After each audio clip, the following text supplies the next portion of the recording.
ce type de rencontre, malheureusement on n'en a pas beaucoup au Maroc, et c'est une rencontre, moi j'ai plus ou moins grandi dans mon esprit, dans ma culture avec HEM, avec Alternative, je m'en rappelle et je pense, j'espère encore, je l'appelle de mes voeux. J'appartiens, je suis un jeune militant d'un vieux parti.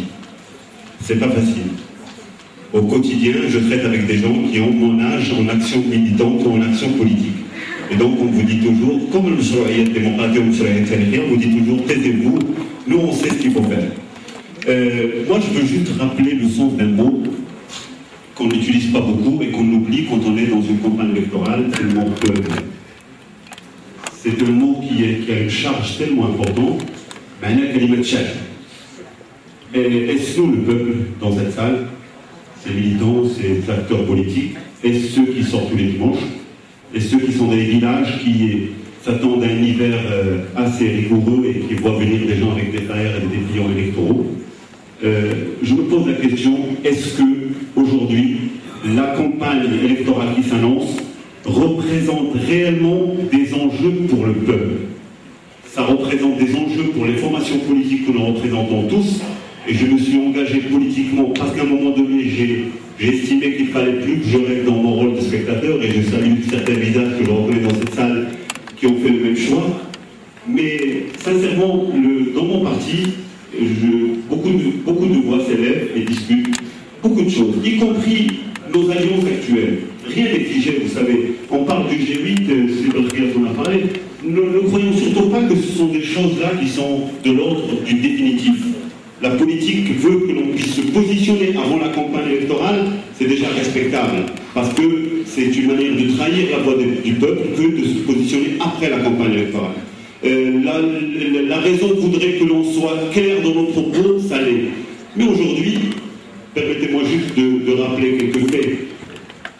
Le 2007, 2009 et même la campagne, ou même le vote pour le référendum pour la Constitution ont vu participer très peu de Marocains. Quid des autres? Est-ce qu'ils ne s'intéressent pas à la vie politique?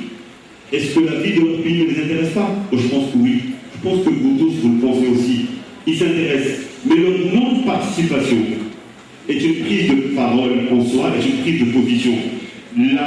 Je déplore la précipitation, même s'il y a le feu, comme certains l'ont dit, la précipitation que nous avons connue depuis la Constitution, la préparation, l'annonce de la Constitution. Je suis de ceux qui pensent, comme Cédric l'a si bien dit, qu'on aurait aimé, en tant que militants, avoir le temps de faire le ménage à l'intérieur de nos partis. Préparer nos partis à changer, les préparer pour que, même les mots, je suis aujourd'hui très mal à l'aise avec les mots que j'entends au niveau politique, au niveau du discours politique, parce que ce sont des mots qui correspondent à une ancienne époque. Et je suis un homme de communication, je travaille beaucoup dans le marketing. Les mots trahissent ce décalage. Quand les gens viennent sur leur flyer, sur leur dépliant parler de politique, les mots racontent notre époque. Et nous n'avons pas eu le temps de faire le ménage à l'intérieur du parti. Cette occasion, ratée à mon sens, on aurait pu profiter de la pression exercée par le printemps arabe pour construire de nouveaux partis de l'intérieur. Je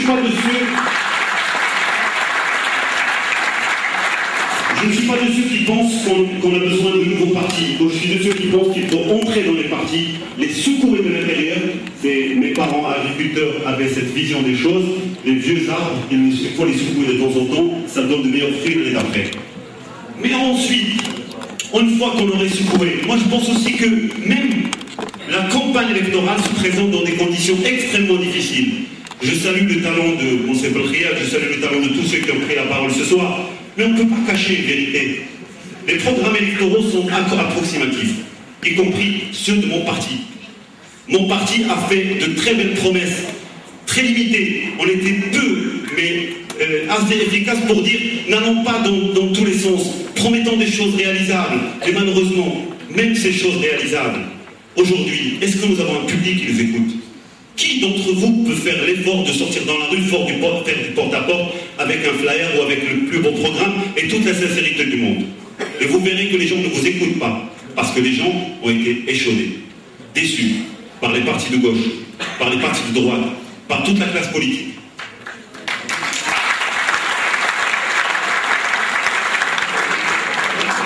toute la classe politique, je parle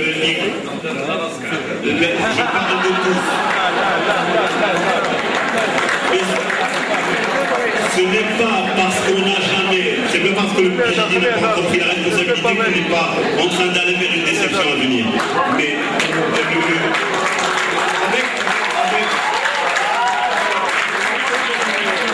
vous savez, la virginité ne garantit pas l'efficacité.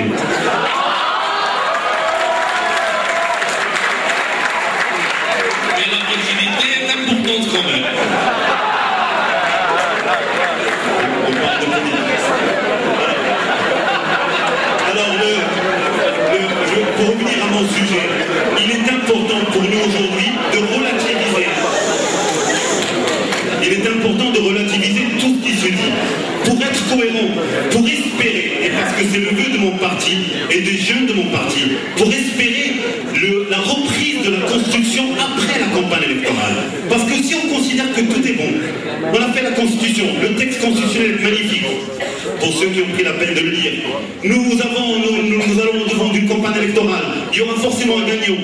Et je suis de ceux qui pensent que c'est pas très intelligent de se proclamer gagnant. Même quand on fait partie d'une même alliance, le G8. Ce n'est pas très intelligent, parce que rien n'est garanti, rien n'est sûr. J'appelle de mes voeux plus de modestie de la part des politiques dont je fais partie, pour que le travail de construction ou de reconstruction puisse avoir lieu juste après la campagne électorale et pour qu'on puisse réellement reconquérir. Nous ne maîtrisons pas la rue. Et c'est primordial si on veut jouer notre rôle constitutionnel d'encadrement des jeunes et des moins jeunes. Nous ne maîtrisons pas la rue. Et personne aujourd'hui ne peut prétendre à la maîtrise. Je n'utilise pas tout mon temps de parole.